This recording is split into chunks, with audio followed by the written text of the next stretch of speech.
Bonjour Bob Garcia. Bonjour Laurent. Merci d'être avec nous. Vous publiez chez DDB Éditions ce livre, Tintin du cinéma à la BD, ou comment le cinéma a influencé le célèbre Hergé avec Tintin.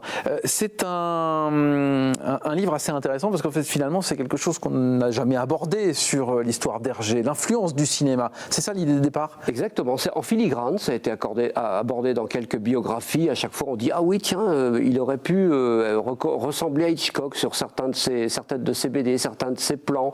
Et tiens, par exemple, il a peut-être pris tel truc à Fritz Lang, etc. Ouais. Mais c'est toujours des détails. Il n'y a jamais eu un bouquin général sur toutes les influences et œuvre par œuvre, BD par BD, de quoi il s'est inspiré. Donc j'ai embrassé ce sujet à bras-le-corps et j'ai fait ce livre. Alors est-ce qu'Hergé s'est vraiment inspiré du cinéma? Ah non, mais vraiment, ouais, franchement. D'abord, il avait une culture cinématographique, cinéphile. Il allait au cinéma quand il était tout petit. On le calmait souvent. Il paraît que c'était un gamin assez agité dans son enfance, donc la grand-mère ou la mère l'emmenait au cinéma, et puis là ça le calmait, il était fasciné, il est né en même temps que le cinéma, il a découvert le cinéma, il a grandi avec, etc. Il a vu les premiers effets spéciaux, ça l'a vraiment marqué, et quand il rentrait chez lui, deuxième façon de le calmer, on lui filait un papier, un stylo, ou du moins un crayon à l'époque, et il dessinait un peu ce qu'il avait vu au cinéma. Est-ce qu'il avait des personnages fétiches, des comédiens fétiches? Oui, mais ça on l'a su un petit peu plus tard, quand il était gamin, on imagine que ça devait être le burlesque, donc c'était des Buster Keaton, c'était Laurel et Hardy, c'était ce genre de personnages, d'acteurs, et puis plus tard des gens comme Hans Albers par exemple, Hans Albers qui était un acteur allemand et qui l'a influencé entre autres choses pour le Capitaine Haddock. Alors il y a eu un vrai boulot de recherche et on va y revenir dans quelques instants. Qu'est-ce que vous avez appris? Quels sont les films quelles sont les séquences qui ont influencé Hergé et que l'on retrouve d'ailleurs dans ses BD?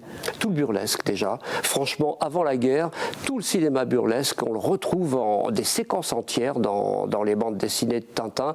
Vous avez par exemple un Charlot, garçon de café, qui à un moment donné se casse un haltère sur son genou. Forcément, c'est un faux, il est en bois, et qui tape sur ses poursuivants avec un demi-haltère. Dans Tintin en Amérique, vous avez une séquence où Tintin casse un demi-haltère sur son genou, ouais. Et poursuit ses poursuivants avec, ses ennemis, je veux dire, avec un demi-haltère. Donc c'est vraiment la même séquence qui a été transposée. Et puis après la guerre, avant la guerre aussi, il y a le cinéma allemand, et notamment Fritz Lang, qui l'a énormément influencé. Donc voilà, parce que les exemples sont légion. Mais voilà, il y en a tellement que, vous voyez, j'en bégaye parce que je ne sais plus par lequel aborder. Alors, on commence par lequel? Il y en a énormément, oui. Fritz Lang, Hitchcock aussi, etc. Il y en a plein, ouais. Comment vous avez travaillé? J'imagine que vous avez dû passer des heures et des heures à aller chercher tous les films, à repérer les séquences. Comment ça s'est passé? Pour tout vous dire, ça date depuis 20 ans, cette histoire-là. Donc depuis 20 ans, je suis d'abord une revue dont je fais partie aussi, qui s'appelle Les Amis d'Hergé. Ouais. Je fais partie des Amis d'Hergé qui publie cette revue, la revue des Amis d'Hergé. Et régulièrement, vous avez des fans de Tintin qui voient un film, souvent par hasard d'ailleurs, et puis, mince, ils tombent sur le personnage. C'est bizarre, ça me dit quelque chose. Voilà, exactement, c'est exactement ça. Ils font la relation parce qu'ils connaissent super bien l'œuvre d'Hergé. Donc tout de suite, ils voient une image dans le film et ils voient tout de suite le personnage qu'Hergé a pu en tirer. Et donc ça, je suis cette revue depuis des années et donc ça a été une manne, une source d'information. Les biographes aussi ont cité quand même de temps en temps quelques films. Et puis ma propre petite culture, aussi modeste soit-elle, j'ai effectivement visionné des dizaines et des dizaines, sinon des centaines d'heures de Charlie Chaplin, de Buster Keaton, de tous ceux dont j'ai parlé tout à l'heure, Laurel et Hardy, etc. Donc c'est un gros travail de visionnage. C'est pas votre premier ouvrage autour de Tintin et d'Hergé. Là, ici, le Tintin, le diable et le bon Dieu. Donc ça, c'est un livre qui est sorti il y a quelques temps. Qu'est-ce qui vous... je ne sais pas si fascine est le mot qui convient, mais qu'est-ce qui vous passionne chez Tintin et chez Hergé? C'est le making-of, c'est les coulisses, c'est comment il a créé cette œuvre qui est devenue pratiquement mondiale et dans laquelle tout le monde peut se retrouver, toutes les nationalités, toutes les religions, tout ce que vous voulez, tout y est dans cette œuvre.